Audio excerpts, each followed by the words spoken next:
믿지 못하는 사람이 있어요. 사실은 저희가 2박 3일 이 기회를 만들어서 복음을 전하는 게 바로 이분들을 위한 거예요. 저는 그렇게 봐요. 이 사람들은 가능성이 있다. 믿고는 싶은데 믿지를 못해. 왜 믿지를 못할까 하고 봤더니 제일 중요한 것이 딱 이겁니다. 하나님이 살아계심을 모르기 때문에 못 믿어요. 다시요. 내가 하나님 믿고 싶은데 하나님을 아직 믿지 못하고 있다 그런 얘기는 뭐가 아직 확인이 안 됐기 때문에 그렇다? 하나님이 살아계심이 이해가 안 되고 납득이 안 됐어요. 피부로 느낀 적이 없어. 그러니까 오늘도 내 인생 살고 내일도 내 인생 살고 모레도 살고 이렇게 살다 죽는 거지 하고 가는 거예요. 하나님이 살아계심만 발견하면 성경 말씀 앞에 자기의 모든 것이 보입니다. 그래서 어떻게 살아요? 자기 욕심 따라 살아요. 하나님이 살아계심을 발견하는 순간부터는 자기 욕심을 따라 사는 게 잘못됐구나를 알게 됩니다. 아, 이거 말고 내가 지금 뭘 쏘갔지? 이거 말고 뭐가 있는데? 하나님 가르쳐 주십시오. 이렇게 살게 됩니다. 그래서 인생은 두 갈래 길이에요. 두 갈래 길이에요. 속는 길과 하나님의 말씀이 뭐라고 되어 있는지를 확인하는 길과. 자, 여기 보십시오. 시편 49편. 뭇백성들아 이를 들으라. 세상의 거민들아 모두 귀를 기울이라. 귀천 빈부를 막론하고 다 들을지어다. 여러분 3번을 들으라고 하시죠. 성경 말씀에서 3-4번을 얘기할 때는 하나님이 완전한 청유, 완전한 경고를 얘기할 때 씁니다. 3-4번은 꼭 그런 뜻이에요. 더 이상은 없다. 뭘 경고하시려고 이렇게 들으라고 하실까? 시편 49편의 결론에 저 밑에 가보면 이게 답이에요. 존귀하나 깨닫지 못하는 사람은 멸망하는 짐승 같도다. 여러분 아까도 욥기에서 전도서에서 이 말씀 나왔었죠. 동물이나 사람이나 매일반인 것은 어차피 죽는 것 아니냐. 그래서 하나님께서 우리가 죽음이 끝이라면 동물과 다름이 없음을 깨우쳐 주려고 한 걸 내가 기억하노라. 이런 얘기 하셨잖아. 느낌이 안 오시나 봐. 여러분 요즘에 아이들 낳기가 힘드니까 반려견이라고 해서 애완동물 기르시잖아요. 근데 그런 강아지가 됐든 고양이가 됐든 귀엽다고 이렇게 같이 살지만은 그 생명이 다 끝나고 나면 죽잖아요. 그죠?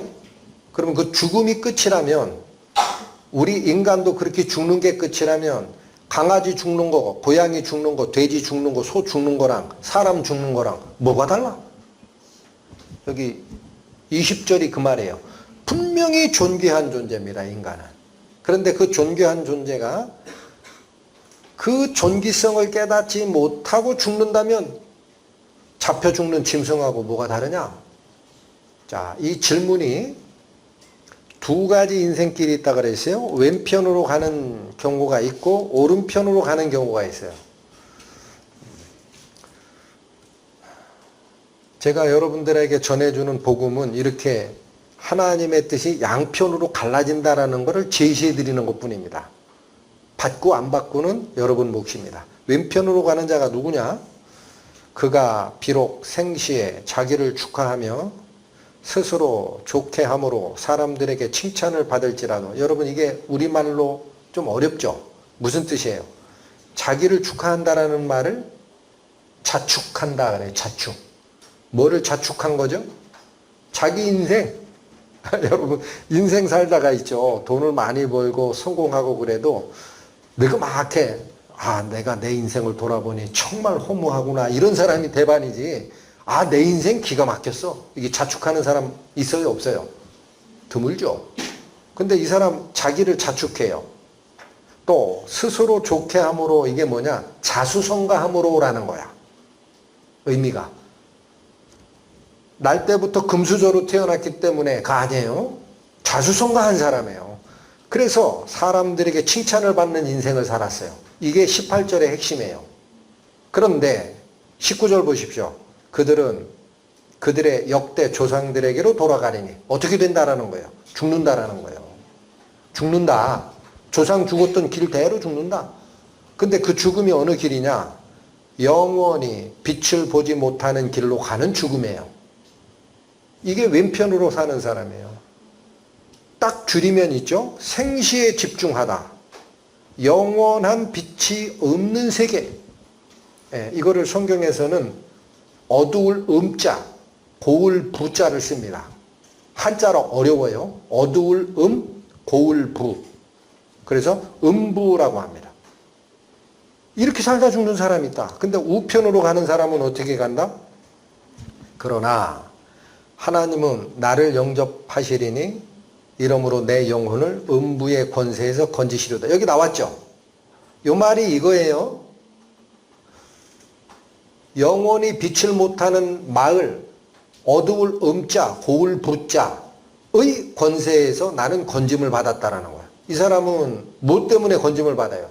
하나님이 영접했기 때문에요. 여러분 여기 다시 한번. 내가 하나님을 발견하려고 하지 마세요. 못해요. 예? 잘 들으셔야 돼요. 교회에서 이런 걸 안 가르친다고. 내가 지혜로 능력으로 하나님 발견 못해요. 하나님이 나한테 찾아오셔야 돼. 예? 그게 하나님이 나를 영접해 준 거예요. 그러면 내 능력이 아니라 하나님의 복음의 광채가 내 영혼을 어두움의 마을에 들어갈 나의 운명을 빛의 세계로 건져내게 됩니다. 할렐루야.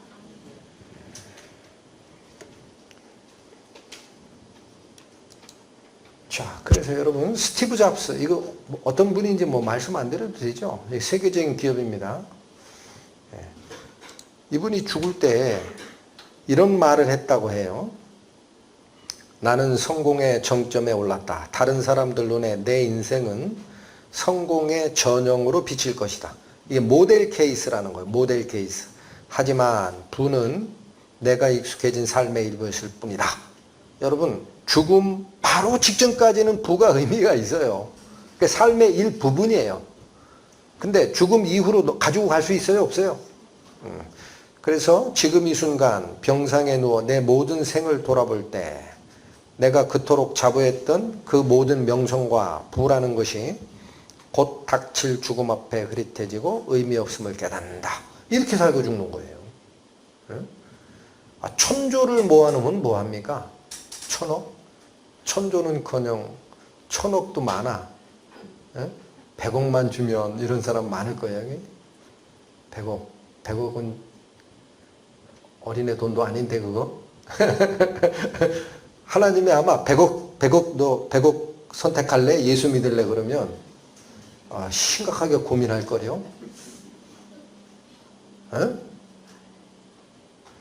100억 갖지 마세요. 그거 독약이에요. 예수님 믿으셔야 돼요.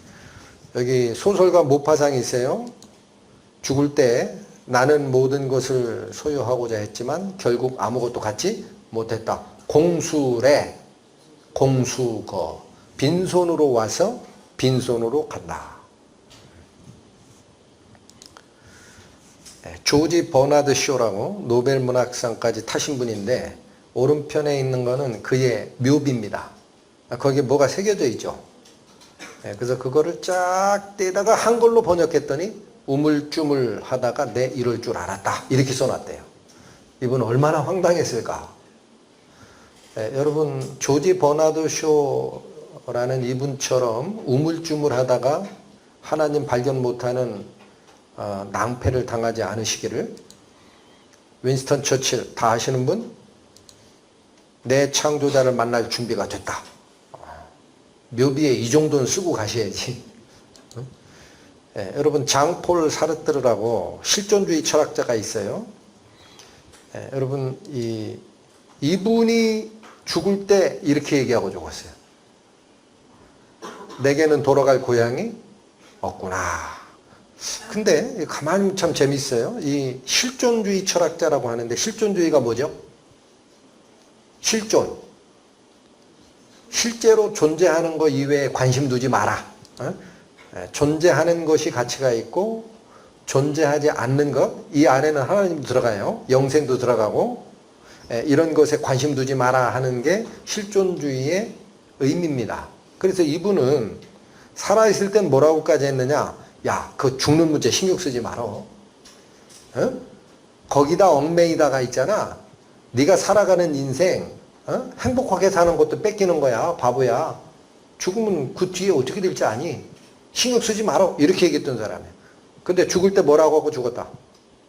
내게는 돌아갈 고향이 없구나. 이분 최후가 이 기록에 남아 있습니다. 죽음에 대한 불안과 공포로 자기 병명이 무엇인지 아내에게 묻지도 못했대요. 그리고 문병으로 올 거 아닙니까? 워낙 유명한 사람이. 했더니 문병 온 사람들에게 미친 듯이 고함치고 나가라 그랬대요.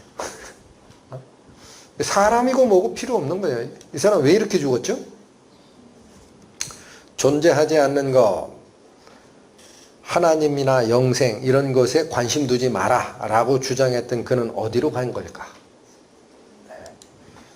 그는 왜 죽음의 공포에 떨어야 했는가? 여러분 그 여담인데 제가 어렸을 땐 시골에서 동네 어르신 저 멀리 있는 친척 돌아가셨다 그러면 애기지만 가서 이렇게 엄마 따라 쭉쭉쭉 가가지고 밥도 얻어먹고 오고 했거든요. 근데 언뜻 듣는 얘기가 뭐냐면요. 아, 어떻게 돌아가셨대? 이렇게 물으면 말도 말어. 그 양반 5년이나 방구들장 신세지던 분인데 죽기 전에 갑자기 벌떡 일어날 때 이 방에서 저 방 뛰고 저 방에서 마당 뛰고 막 그러다가 베네또까지 싸고 돌아가셨대? 이런 얘기를 해요. 들어보셨어요? 가끔? 그 왜 그런지 아세요? 죽음의 공포를 본 자입니다. 그래서 아까 장볼 살았다. 이분이 이렇게 죽는 거예요. 응? 안타깝죠. 그가 비록 생시에 자기를 축하하며 스스로 좋게 함으로 사람들에게 칭찬을 받을지라도 그들은 그들의 역대 조상들에게로 돌아가리니 영원히 빛을 보지 못하리로다. 이 세계로 간 거 아닙니까? 그는 그가 돌아갔어야 할 고향, 이게 하나님 품입니다. 여러분 영혼의 고향은 어디로 간다? 하나님. 이 어리석은 자야, 오늘 밤에 내가 네 영혼을 도로 찾으리니 그리하면 내가 준비한 게 누구께 되겠냐 라고 물으셨던 하나님. 가지 못하고 어둠의 세계, 이게 음부라는 거예요. 발음이 좀 이상하다는 분도 있는데 어두울 고울 부입니다. 어두운 마을로 갔어요. 어둠에 거쳐. 하나님 있다면 내 앞에 나타나 봐라. 이렇게 또 주장하는 분이 있어요. 이 말씀이 딱 나오면은요, 이게 결론이긴 한데, 하나님이 사람의 눈에 보이는 존재라면 믿을 필요 없습니다. 무슨 뜻입니까? 나랑 똑같이 3차원 공간 안에 제약된 존재니까. 그런 존재가 어떻게 나를 영원한 세상으로 이끌어 가시겠어요? 이게 사람들의 아주 좁은 소견입니다. 근데 중요한 거는 이런 질문을 말을 자꾸 하시니까. 그러면 이 말을 바로 반대로 바꾸겠습니다. 눈으로 보면 믿을 수 있습니까? 그럼 하나님 그렇게 방법을 인도하셨겠죠. 사람의 눈이 얼마나 불완전한지 보세요. 이 어느 실내 도형이죠. 여기다가 이 두 가지 도형을 갖다 붙였습니다. 저 구석쟁이와 이쪽 모서리에. 그러면 질문이 이거예요. 여러분 눈을 믿으세요? 하나님 보여달라고 하는 경우가 있으니까 눈을 믿으시라고, 자기 눈을. 그러면 저기 벽의 구석쟁이에 있는 이 직선 길이 있죠. 천장에서 바닥까지. 그 다음에 이 모서리 쪽에 있는 화살표 모양의 그 직선 길이가 같아요? 달라요? 같아요? 달라요? 양심으로 얘기하시라고. 넘겨짚지 마시고. 다르죠? 사람 눈은. 뭘 말을 해? 다르지. 저 구석쟁이 있는 게 천장부터 방바닥까지 갔구만. 같거든요? 왜 이게 달라 보일까? 왜? 여러분 이거 재밌으라고 하는 거 아니니까 핵심만 놓치지 마세요. 저 실내 구조물로 돼 있는 거 있죠. 그걸 치워버리면 그렇게 안 헷갈려요. 저것 때문에 그래요. 하나는 천장에서 바닥까지 간 것 같고 하나는 중간에 유리창문 크기만 있는 것 같고 그렇게 만들어놔서 우리가 뭐 어떻게 하는 거다. 유혹된 거예요. 유혹. 눈이 착시 현상을 일으킨 겁니다. 길이기만 이게 무슨 보석함 같이 생겼는데 A하고 B하고 써져 있는 이 부분이 있죠. 예, 색깔 테스트합니다. 색깔 같아요? 틀려요? 아니 말해 뭐해. 근데 가리고 가려요. 어라? 같아졌죠? 속이는 거 아니에요? 응? 그럼 왜 이 같은 게 A라는 곳과 B라는 곳에 있는 색깔이 같은 색깔인데 왜 다르게 보였느냐? 왜 다르게 보여요? 왜? 그렇게 물체를 만들어 놓으니까 주변 물체 때문에 저 색깔을 우리 눈이 제대로 분별을 할 수 없게 미혹된 거라니까요. 치워보세요. 주위를. 치워봤어. 같아요? 그만. 여기 보십시오. 저기 침묵 같은 게 떠 있죠. 그런데 여기 자전거 타고 있는 애가 서 있는 저쪽에서 저 화살표 방향으로 봐요. 그러면 이렇게 된 거야. 입체예요? 아니에요? 그래서 저게 이렇게 만든 게 일부러 만들었대요. 여기가 위험지역이라 자꾸 교통사고가 난대. 그래서 그 입체 전문가한테 횡단보도를 좀 그럴듯하게 만들어야 돼. 이렇게 만든 거야. 그러니까 차량 운전자들이 막 가다가 입체로 보이거든요. 속도를 줄인대요. 살금살금 이게 왜 이래? 별거 아니네. 이러고 가는 거예요. 자, 제가 왜 이런 얘기를 하는지 여기 보세요. 괜찮으시죠? 이목구비 뚜렷하시고. 네? 근데 딱 돌려봤더니 어때요? 그러니까 잘 보시고 배우자 고르셔야 돼. 자, 제가 지금 말씀드린 게 이겁니다. 내 눈앞에 하나님 보여줘 라는 사람 의외로 많아요. 안 보이는 하나님을 어떻게 믿으라는 얘기냐? 너는 그게 믿어지냐? 이렇게 얘기하는 사람. 물질세계를 통해 우리가 본 게 있습니다. 사람의 눈이 착시 현상이 일어나기 딱 좋아요. 유혹되는 이 불완전한 능력만 가지고 있어. 그래서 길이 판단했어요? 못했어요? 색채 판단했어요? 못했어요? 입체감도 안 됐죠? 아름다움도 판단돼요? 안 돼요? 전부 안 되는구만. 뭐를. 이런 불완전한 눈을 가지고 하나님 보여달라고 그러면 그 눈에 보이는 하나님 어떻게 올바른 하나님인지 믿고 쫓아갑니까? 자, 저는 왜 이 말씀을 기회가 있을 때마다 드리냐? 영적 세계 같다라는 거예요. 이게 중요해요. 유혹하는 존재가 있어요. 그걸 요한복음이 얘기하는 용어대로 하면 이 세상 신입니다. 이 세상을 이끌어가는 영적 존재가 있어서 세상의 마음을 빼앗기고 살게끔 합니다. 아까 제가 그랬어요. 재밌는 예로. 너 1,000억이면 되냐? 예수 믿을래? 1,000억 받을래? 이렇게 한다고. 그래서 하나님을 발견할 수 없습니다. 걷어내야 됩니다. 고린도후서 말씀. 이 세상의 신이 믿지 아니하는 자들의 마음을 어떻게 하여? 혼미케 하여 그리스도의 영광의 복음의 광채가 비치지 못하게 하고 있다. 그럼 하나님을 어떻게 발견해요? 난감해졌어요? 눈으로 보고 발견할 수 있었으면 그러려고 했는데 아예 안 된다고 그러네. 그럼 하나님 보이지 않는 존재라면서 어떻게 해? 하나님이 어떤 분인가를 봤어요. 디모데전서에 하나님은 복되시고. 자, 여러분 일단 희소식이 왔어요. 희소식. 여러분이 관심을 두고 계신 하나님이라는 분은 있죠. 복되신 분이에요. 꼭 믿으셔야 돼요. 벌 줄라는 분이 아니에요. 다시요. 하나님을 무서운 분, 심판주, 우리를 벌하고자 하는 분이라고 생각하면 하나님의 은혜에 못 갑니다. 하나님은 복되신 분이에요. 꼭 믿으세요. 중요한 거는 하나님 그 복을 받으려면 내가 가지고 있는 장애물을 다 벗어놓고 하나님께 가야 돼. 그걸 안 하니까 못 가는 거야. 이걸 가지고 가려니까 안 되는 거예요.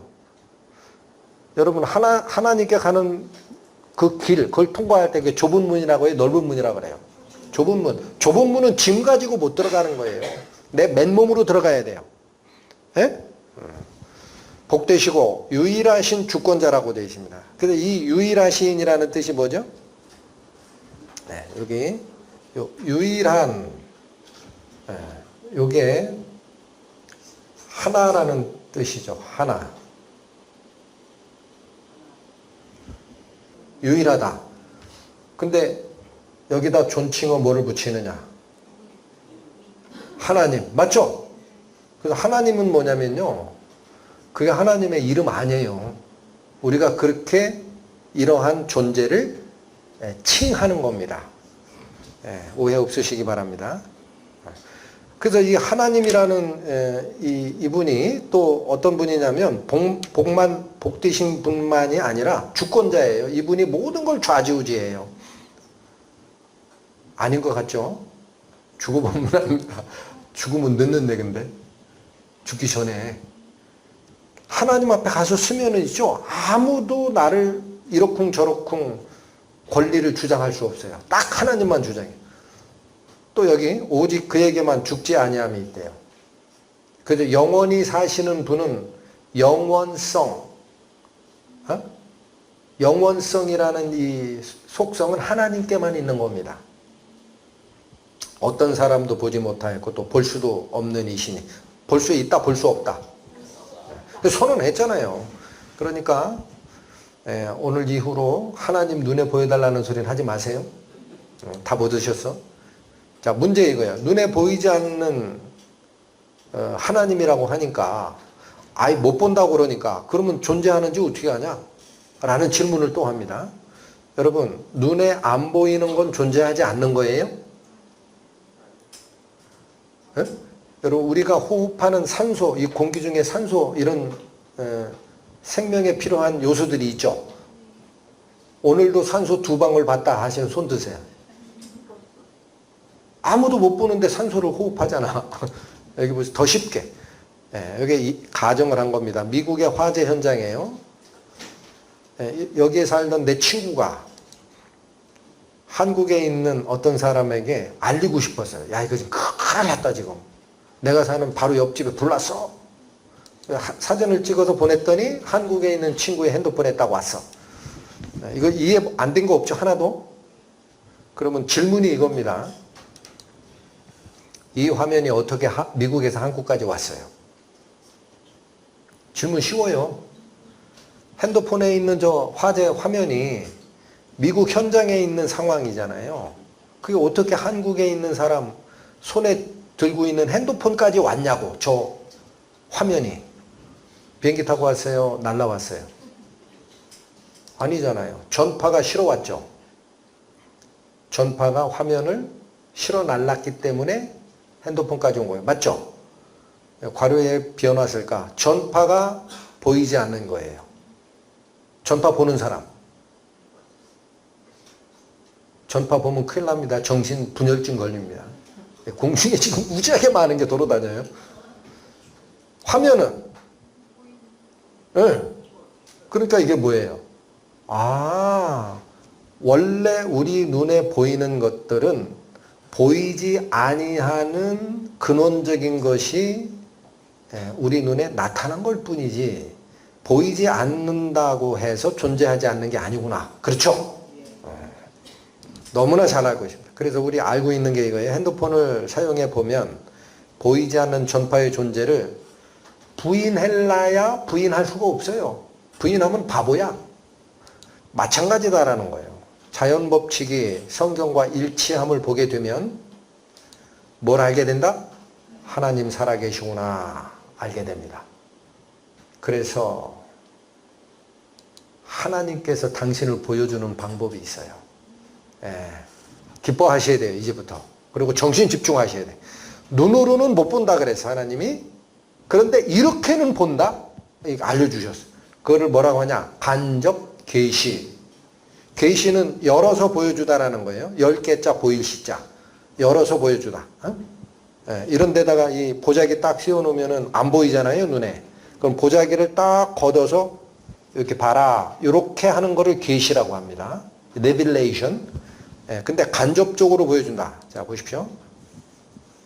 사도행전. 이는 사람으로 혹 하나님을 어떻게 찾아 발견하게 하려 하심이라?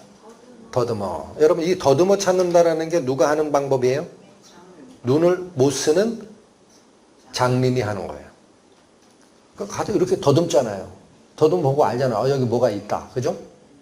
우리가 하나님을 발견하지 할 수 없기, 눈으로 볼 수 없기 때문에 하나님이 이렇게 표현한 거예요. 하나님은 눈으로 찾는 게 아니야. 더듬어서 너희들 물건 이해하는 방법 알잖아. 그것처럼 하는 거야. 그래서 뭐라 그래?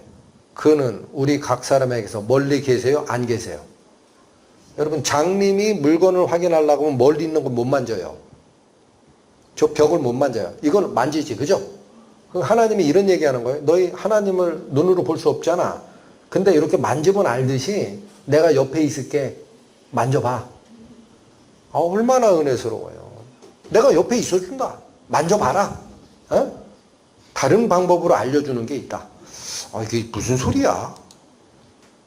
이게 발견된다라는 거예요. 로마서 말씀. 창세로부터 그의 보이지 아니하는 것들, 곧 그의 영원하신 능력, 이 하나님의 속성이에요. 그 다음에 신성, 신의 성품. 하나님이 공의로운 분이라고 해, 사랑의 하나님이라고 해 하는데 그건 난 잘 모르겠다 라고 하는 그런 것들. 능력이나 하나님의 성품이 어디서 보인다라고 해요? 그가 만드신 만물에 어렴풋이 보여요? 분명히 보여요? 이거 하나님 말씀이에요. 방법이 있구나. 어디를 보면 된다. 그가 만드신 만물에 하나님이 어떤 능력자인지 하나님의 성품은 어떤지가 분명히 보여서 알려지게 된다. 또 알게 해놨다라는 거예요. 이거. 알려줬나니. 그 속에 다 있나니. 그러므로 그들이 핑계치 못할지니라. 무슨 핑계 못 된다? 하나님 못 봤으니까 나 하나님 안 믿었다. 그런 얘기 못한다 이거예요. 그래서 바로 이거요. 이 두 개가 쫙 올라가면 이걸 계시라고 하는 거예요. 발견하게 하다, 보여주다, 이게 계시야. 그런데 어떻게 발견하고 보게 하느냐면 하나님 당신을 직접 보여주는 게 아니에요. 그건 못 본다고 했잖아요. 뭘 통해서? 간접적으로. 여기 어려운 말 아닙니다. 잘 보이죠? 이게 전파 표시, 와이파이. 전파가 뭘 작용을 하는데 이건 우리 눈에 못 봐요. 근데 이 디스플레이 해주는 기계가 있죠. TV가 됐든 핸드폰이 됐든 이걸 통하면 우리는 눈에서 지금 이런 게 일어나고 있구나 알게 됩니다. 하나님은 안 보이는데 그럼 뭐를 통해 봐요? 뭐를 통해? 말씀을 통해. 지금 계속 성경이 얘기하는 게 중요한 게 말씀이라는 거예요. 말씀. 그러면 우리는 뭘로 이 말씀을 알게 되느냐? 귀로 들어서 모릅니다, 여러분. 귀로 들어서 아는 거는 음성 언어를 아는 거예요. 예? 백날 들어도 몰라요. 뭘로 들어요? 마음의 눈으로 봐야 됩니다. 그래서 이 마음의 눈을 내가 하나님께 드릴 때에 하나님이 열고 빛을 쫙 비춰주십니다. 그때 가면 압니다. 이 말씀이 그런 뜻이구나. 자, 그래서 지금 이제 이 중요한 원리가 있었어요, 여기. 지금 너무 복잡하니까 여기. 하나님은 직접 볼 수 없지만 더듬어 찾는 방법이 있다라고 얘기하셨고, 하나님의 영원하신 능력이나 신적 성품은 그가 만드신 만물 속에 다 보여서 알려 놓은 상태니까 네가 그걸 살펴라. 그러면 하나님의 존재를 알게 될 것이니라 라는 말씀 쫓아갑니다. 이사야 45장 바로 내가 친히 이 땅을 만들었으며 여기 나라는 존재가 있어요. 바로 내가 그 위에 인류를 창조하였다. 내가 손수 하늘을 폈으며 그 모든 별에게 명령을 내렸다. 여러분, 별자리가 운행하는 그런 모든 법칙이, 천체 물리학적 법칙이 사람들은 어떻게 존재할까? 지금 해답을 못 찾아냈어요. 좀 어려운 말씀인데 한 말씀만 해드릴게. 우주에 존재하는 법칙 중에 중력의 법칙이라는 게 있어요. 이거는 현대 물리학에서 수수께끼 영역이에요. 아무도 해결을 못해요. 왜 못해요? 하나만 예를 들을까? 지구가 있죠. 달이 여기를 돌죠. 그러면 여기 땡기는 힘이 있죠. 이걸 중력이라고 알고 있죠. 태양이 있죠. 지구가 새끼달을 자기 주위를 빙빙 돌게 하고 여기를 돌죠. 그럼 지구가 달을 땡기는 힘하고 태양이 달을 땡기는 힘하고 어디가 쓸 것 같아? 태양이 쓰지. 근데 왜 여긴 안 떠나는 거야? 왜 여기서 땡기는 힘과 태양이 땡기는 힘은 서로 간섭이 안 되는 거야? 모르는 거예요. 천체 물리학자들이. 도저히 이건 모르겠다. 중력은. 그거 누가 한 거예요? 하나님이 하시는 거예요. 능력의 말씀으로 모든 별을 운행하십니다. 믿으셔야 됩니다. 자, 여기 예를 든 거예요. 내가 묘성을 메어 떨게 되게 할 수 있느냐? 삼성의 띠를 풀 수 있겠느냐? 내가 12궁성을 때를 따라 이끌어내겠느냐? 북두성과 그 속한 별들을 인도하겠느냐? 한마디로 욥기 38장 31, 32절은 하나님께서 천체를 운행하시는 주체다라는 얘기를 하신 거예요. 그죠? 근데 여기 참 재밌는 말이 있어. 요 말이 있어, 요 말이. 이게 무슨 얘기예요? 하나님은 묘성을 떨게 되게 해놨다라는 뜻이죠. 그죠? 이 반어법적으로 묻고 있으니까, 욥에게 또 삼성의 띠를 풀 수 있겠느냐라는 건 하나님은 삼성의 띠를 풀어 두신 분이다라는 뜻이에요. 여기 묘성이라니까 느낌이 안 되게 플레이아데스 성단이라고 유명한 그 성단이에요. 삼성은 오리온이고. 그래서 여기 보십시오. 떨기되게 했다라는 게 뭐고 띠를 풀었다라는 게 뭐냐 이거야. 여러분 집중하셔야 돼. 묘성, 플레이아데스 성단을 떨기되게 했다라는 얘기를 하는데 이게 무슨 뜻이냐? 삼성의 띠를 풀어주셨다는 건 무슨 말이냐? 일단 묘성 보세요. 떨기되게 했다. 떨기라는 말이 순수 우리 국어라 이해가 안 가. 송이, 묶음. 이게 순수 국어예요. 이거예요, 이거. 포도 한 송이 그러죠. 여기. 이거는 수국. 아주 촘촘히 피잖아요. 이런 게 떨기송이라고 합니다. 이렇게 만들어 놨다라는 거죠. 묘성을. 자. 별자리 공부. 황소자리 저 위쪽에 여기 있죠, 이거. 이게 묘성, 플레이아데스 성단이라고 합니다. 그러려니 하세요. 안 외워도 돼요. 육안으로 보면 이렇게 보여요. 맑은 날 밤에. 몇 개가 있어요? 6개, 7개, 그죠? 그래서 저걸 6잠의 별이라고도 하고 7잠의 별이라고도 해. 시력 좋으신 분들은 별 7개까지 보고 그렇지 않은 사람 한 6개 보여요. 문제는 사람의 눈이 불완전했다. 그래서 여러분 우주의 별을 관찰할 때 있죠. 땅에서 사람의 시선으로 우주를 보면은 이 대기권을 통과해서 보니까 이 안에 우리가 모르는 먼지가 많잖아요. 그러니까 별이 잘 보여요, 안 보여요? 안 보여. 그래가지고 1990년에 허블 망원경이라고 대기권 밖으로 망원경을 쏘아 올렸어. 거기서 보면은 성간 물질에 방해를 안 받으니까. 그래서 얘를 통해서 딱 봤더니 이게 보인 거야. 그래서 약 1000개의 별이 뭉쳐있는 곳이구나. 하나님이 묘성을 떨기되게 만드셨다라는 뜻이 허블 망원경을 통해서 보니까 확인이 되는 겁니다. 이해가 돼요? 여기 하나 더. 삼성의 띠를 풀어두신 분이라고 합니다. 지금 바빠요. 드릴 말씀은 많은데 시간은 없어. 여기 아까 여기 황소자리 요게 플레이아데스 성단이었잖아요. 근데 요렇게 하면 여기 큰 오리온 별자리가 있어. 오리온. 이 밤하늘에 누군가 잘 찍었어요. 선명하게 드러나죠. 이게 우리나라에서는 남쪽 하늘에 있습니다. 근데 이게 별자리를 연구하는 사람은 오리온이 왜 이름이 오리온인지 아세요? 오리온이라는 그리스 신화에 보면은 사냥의 그 신이 있어요. 그 이름이 오리온이야. 이런 모습에 해당이 된다 해서 오리온이라고 붙였는데 참고하신 거고, 요게 아까 밤하늘의 별자리면 요거죠. 딴 건 신경 쓰지 마시고 이쪽에 이게 뭐예요? 벨트죠, 벨트.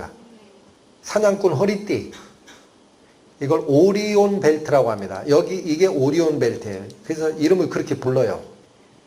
천문학자들이 오리온 벨트 혹은 벨트 스타즈 이렇게 얘기합니다. 띠별이라 그래. 자, 이제 무슨 얘기를 하려고 이렇게 서론이 기냐면요. 이 삼성의 띠 있죠, 요거 여기. 요 부분이 요 별 세 개가 나란히 있는 것처럼 보이죠. 우리 눈에. 근데 실제로는 이 정도 크기가 달라요. 이게 엄청 큰 거예요. 이거는 비슷한데. 근데 얘가 이 나머지 두 개랑 같이 보이는 이유는 뭘까요? 우리 눈에. 이유는 하나예요. 얘가 엄청 멀리 있어요. 그래서 우리 눈에는 고만고만하게 보인 거야. 자, 그래서 요즘에 요 천문학적 그 모션을 이렇게 만들어내는 프로그램들이 있어요. 이거 지구고요. 요렇게 요 세 개 있죠. 요게 오리온 벨트거든요. 요 세 개가 여긴 지금 제대로 표현했어요. 요거보다 여기 약간 작죠, 빛이. 근데 비슷비슷하죠. 근데 요게 벨트처럼 같은 위치에 있는 것 같은데 요 가운데 별 있죠. 요게 설명을 먼저 들으시고 보는 게 좋아요. 지구에서 이별까지 거리 있죠. 그것만큼 더 가야 있어. 자, 보세요.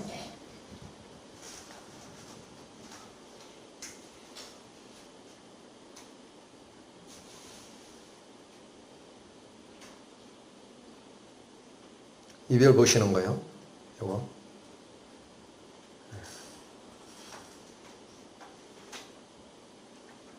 아예 보이지도 않죠.